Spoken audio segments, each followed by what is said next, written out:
Hello guys, today I'll be showing you the best settings for OBS Studio 20.0.1. So the first thing that you want to do is open your browser. I'll open Microsoft Edge and go to obsproject.com. I'll have the link in the description.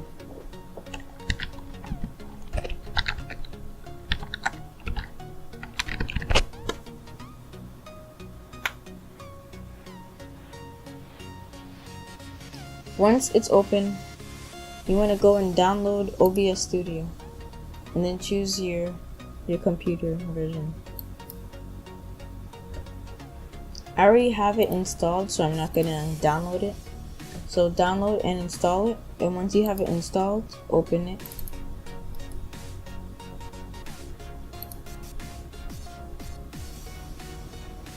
And once you have it opened, then you can go ahead and what you'll see from when you just install it, you'll see just one scene. You could rename the scene. I'm gonna create a new one and rename it recording. So it's gonna be like this. You won't see anything. And then for sources, you'll have to add a new source. So if you want to record your display, you just simply do display capture. So you click OK, and then you'll be able to see your display behind it. So you choose which one you have. I have dual monitors, so I can choose which monitor to choose. And I did this one. Once you have that chosen, open settings, and then you'll see choices of theme.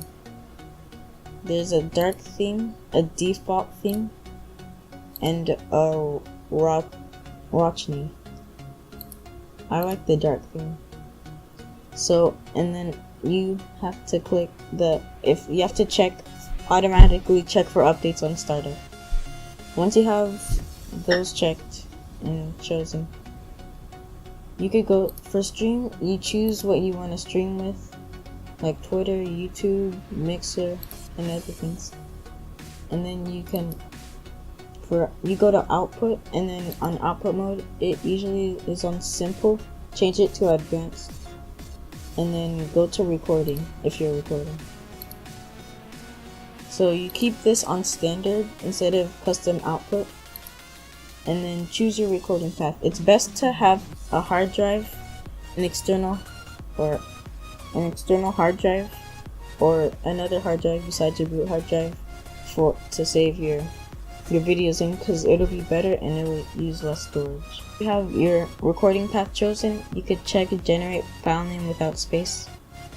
For your recording format, you can choose MP4 because MP4 is the most known recording format with programs like Sony Vegas and Windows Movie Maker and other programs. You could choose your encoder. If you have anything besides this X264, then choose that one because it's good. It's good. The X.264 is your CPU encoder. If you have a graphics card, if you have an NVIDIA graphics card, it'll most likely have something else. I have 4 audio tracks because I like to have 2 for my mic and 2 for my desktop sounds.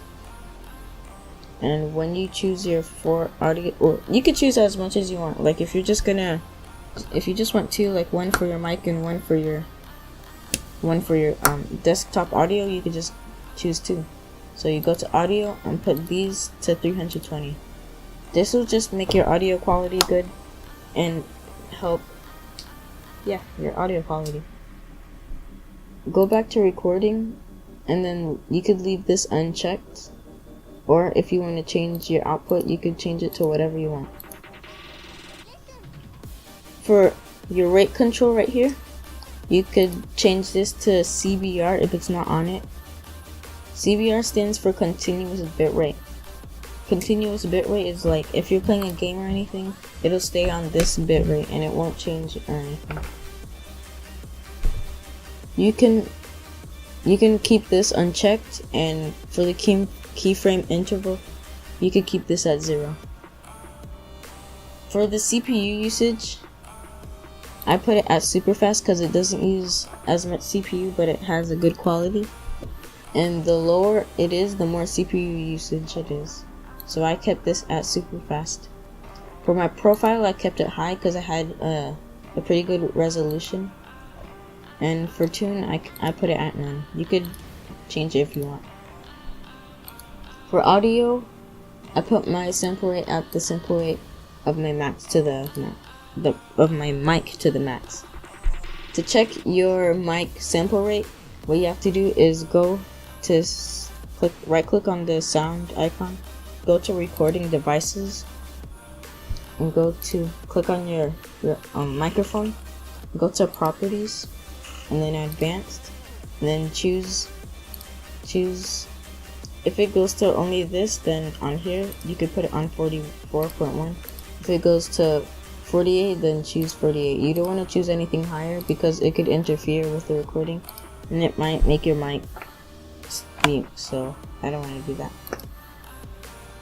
And then you could choose your desktop audio, like your speakers, and if you have any other audio outputs, you could do that.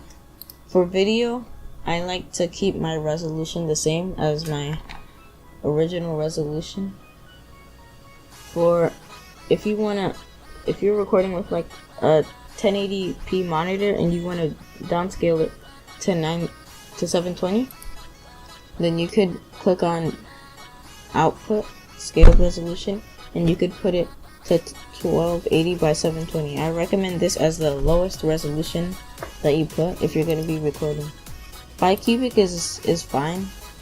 Lengths is like makes it sharp and nice and quick.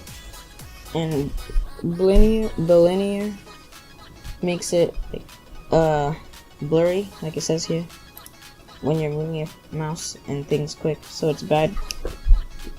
This isn't very good for gaming because when you're like moving your mouse and turning around quickly, it'll be blurry.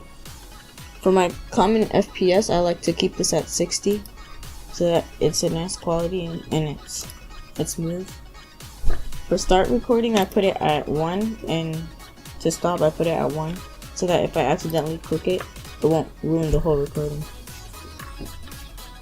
For advanced, I like to keep this at above normal so that when I'm playing games, the games don't take all the quality from it, but this still has some quality in it to keep it good. This, keep it at Direct 3D 11. This, keep it at NV12, because if you put these, it'll just take all the power out of the GPU or CPU. For the YUV color space, put this here to get all the color instead of here to get better color. For here, I like to keep it at partial because when I put it at full, it gets darker. And yeah, that's it. Thanks for watching. Check out my other channel and like and subscribe. Bye.